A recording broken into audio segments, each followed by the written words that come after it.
तो hello guys, कैसे हैं आप लोग। मुझे उम्मीद है कि आप लोग बहुत ही अच्छे होंगे। यहाँ हम एपिसोड नंबर 6 को स्टार्ट कर रहे हैं। एपिसोड में आगे जाने से पहले आपसे एक छोटी सी रिक्वेस्ट है कि प्लीज़ मेरे चैनल को सब्सक्राइब करें एंड मुझे सपोर्ट करें। अगर आपको ये वीडियो पसंद आती है तो हमेशा की तरह हमारा कमेंट का टारगेट होता है 40 और 1K लाइक का। यदि आप ये करवा देते हैं तो मुझे लगता है कि आपको ये एनिमेशन बहुत ज़्यादा पसंद है, तो इसका अगला एपिसोड मैं और भी जल्दी लेकर आता हूँ। चलिए अब ज़्यादा देर ना करते हुए इस एपिसोड को हम लोग स्टार्ट करते हैं। एपिसोड के स्टार्टिंग में हमें दिखाया जाता है यहाँ पर महल का सीन। मिया यहाँ पर अपने मेड से बात कर रही होती है। मेड कहती है कि हमारे पास फायर वाले एरोज आए हुए हैं। यहाँ पर वो जो है आग जलाने के काम आते हैं फाइट के अंदर। यहाँ पर वो बताती है कि ये बहुत ही ज़्यादा डेंजरस हैं, क्योंकि इसकी आग की लपटें जो हैं वो बहुत ही ज़्यादा फैलती हैं, और अगर हम इस युद्ध के अंदर इसका यूज़ कर लें तो बहुत ही ज़्यादा एरिया को ये डैमेज कर देगी, जिससे कि बहुत ही ज़्यादा नुकसान होगा। फिर यहाँ पर मेड पूछने लग जाती है मिया से कि ये जो होता है युद्ध, ये क्यों होता है और ये क्या होता है युद्ध, क्या युद्ध कभी खत्म नहीं हो सकता है। तो यहाँ पर वो उसके ये सब क्वेश्चन का सुनकर मिया को बहुत ही ज़्यादा अजीब लगता है। वो सोचती है कि ये कितनी भोली है। वो कहती है कि इस क्वेश्चन का आंसर बहुत ही ज़्यादा मुश्किल है मेरे लिए। फिर भी यहाँ मिया जो होती है वो बताने लग जाती है। वो कहती है कि युद्ध का कारण जो होता है कई बार लैंड की ज़रूरत की होती है, यानी ज़मीन लेने के लिए दो लोग आपस में लड़ते हैं, या फिर कोई रास्ता निकालने के लिए भी दो लोग लड़ सकते हैं। बट यहाँ पर लड़ाई जो होती है दोनों के बीच में ही होती है, एक कंट्री के बीच में, एक स्टेट के बीच में, या फिर एक डिस्ट्रिक्ट के बीच में, या फिर दो इंडिविजुअल के बीच में लड़ाई ऐसे ही हो जाती है। तभी यहाँ पर सीन चेंज हो जाता है। हम देखते हैं कि कुछ लोग यहाँ पर लड़ाई ही कर रहे होते हैं। वो दूरबीन से देख रहे होते हैं। वो यहाँ पर जासूसी करने के लिए दूर खड़े होकर देख रहे हैं। यहाँ बहुत ही ज़्यादा ठंड होती है। उनका एक जो टीममेट्स होता है उनके लिए पीने के लिए कुछ लेकर आता है।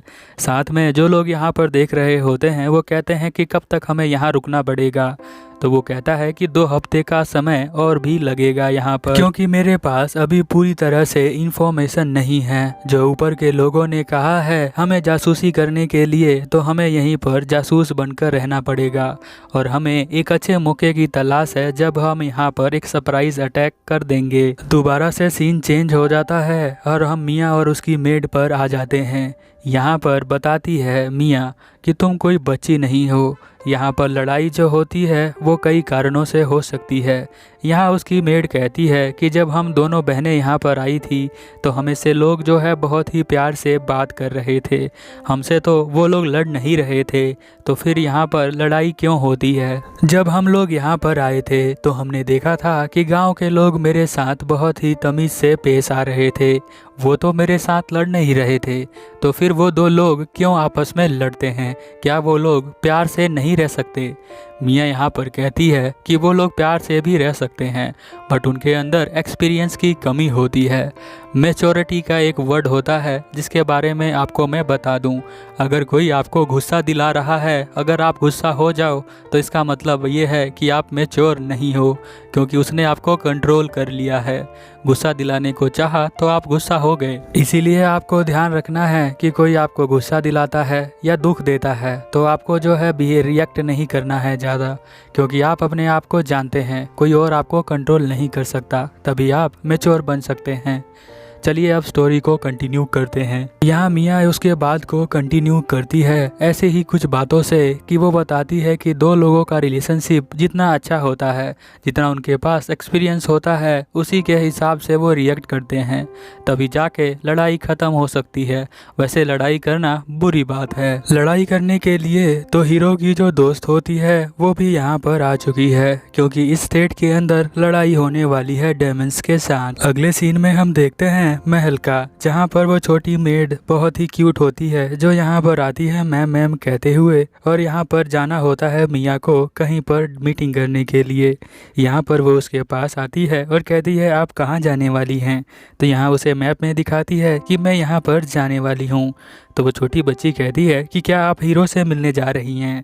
तो यहाँ पर वो बताती है मिया कि नहीं, हीरो वहाँ से बहुत ही ज़्यादा दूर रहता है। फिर यहाँ पर सीन चेंज हो जाता है। हम लोग जो है हीरो के पास आ जाते हैं जहाँ पर हीरो जो है यहाँ पर सैनिकों के साथ फाइट कर रहा होता है। फाइट तो कुछ भी नहीं, वो यहाँ पर इन सभी को डरा रहा होता है। यहाँ पर वो गोस्ट की हेल्प लेता है क्योंकि वो उन्हें कंट्रोल कर सकता है। और उन्हें देखकर हीरो को जो मास्क वाला नकाब उसने पहना है उसे देखकर वो बहुत ज़्यादा घबरा जाते हैं और यहाँ से वो भागने वाले होते हैं।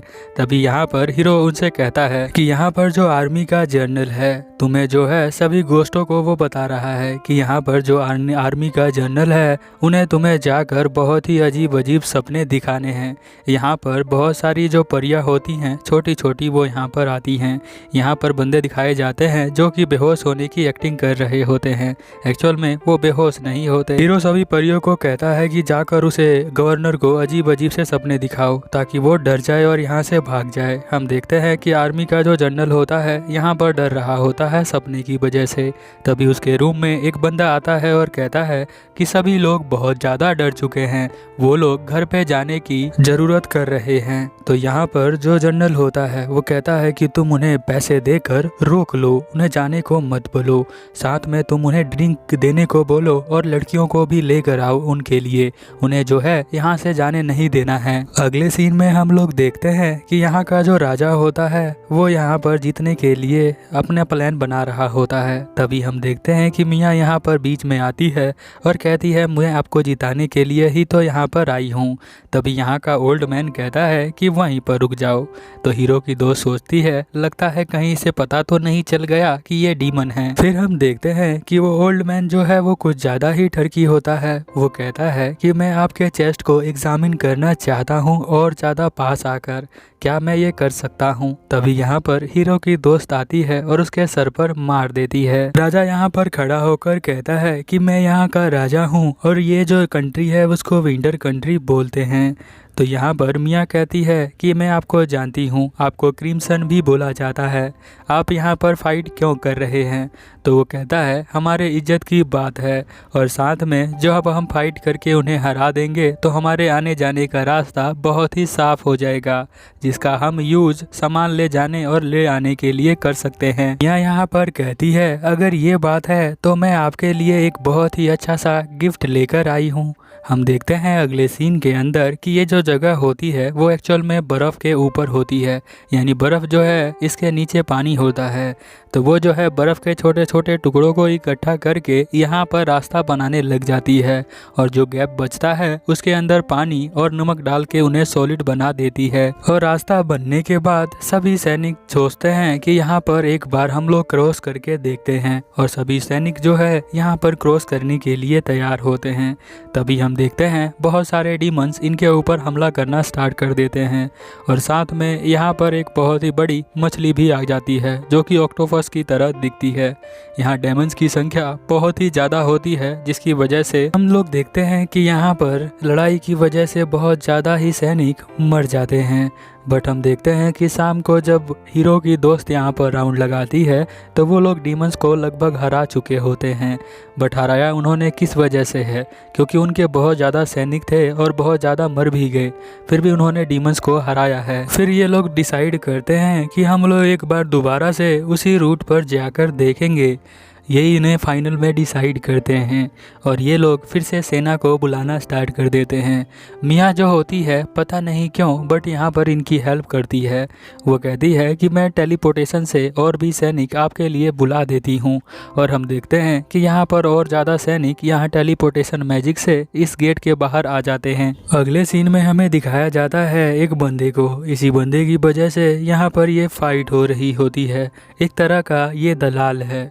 दलाल भी आपको मार्केट में मिल जाएंगे, शादी करवाने के लिए, जॉब दिलाने के लिए, प्रॉपर्टी दिलाने के लिए, लड़की पटाने के लिए भी इसी को दलाल बोलते हैं शायद। उसी बंदे ने इस राजा के कान भरे होते हैं। दलाल को इंग्लिश में ब्रोकर भी कहते हैं। हम देखते हैं कि टेलीपोर्टेशन के बाद हीरो भी यहीं पर आ जाता है और जो यहाँ डीमंस का जनरल होता है वो भी फाइट के बीच में आ जाता है। इससे फाइट करने के लिए हीरो की दोस्त आगे आती है। उसकी फाइटिंग स्किल बहुत ही ज़्यादा अच्छी है।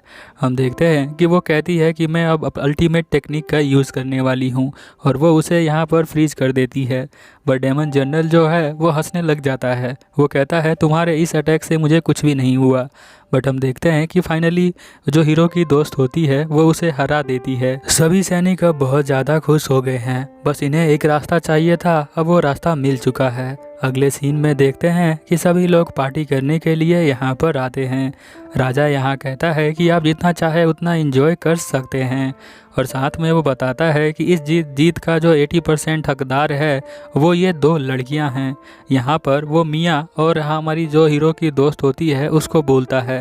हीरो भी यहीं पर खड़े होकर देख रहा होता है। जो ओल्ड मैन उसके पास आता है वो जो है पहले हीरो का पार्टनर रह चुका है। यहाँ पर वो ओल्ड मैन कहता है बहुत सारे लोगों की जान चली गई, वैसे तुम जो हो बहुत ही अकेले अकेले घूमा करते थे। हीरो कहता है अकेले थोड़ी घूमा करता था, जो तुम मुझे बातें बताया करते थे चेस्ट के बारे में वो भी मैं सोचा करता था, क्योंकि ये ओल्ड मैन ठरकी है, ये सभी लड़कियों से एक जैसा ही बात करता है। और यहाँ पर वो अपने बीते हुए ज़िंदगी के बारे में बात करने लग जाते हैं और साथ में ड्रिंक भी करते हैं। नीचे हम देखते हैं कि सभी सोल्जर खाने को बहुत ही इंजॉय कर रहे होते हैं और हीरो की जो दोस्त होती है वो उसको बहुत ज़्यादा तारीफ़ कर रहे होते हैं। साथ में कुछ लोगों ने मिया को भी घेर रखा होता है। अगर आप एपिसोड देखते देखते यहाँ तक पहुँच गए हैं तो प्लीज़ मेरे चैनल को सब्सक्राइब करें एंड मुझे सपोर्ट करें। चलिए ये एपिसोड यहीं पर ख़त्म होता है, तो मिलते हैं अगले एपिसोड में। तब तक के लिए ओवर एंड आउट।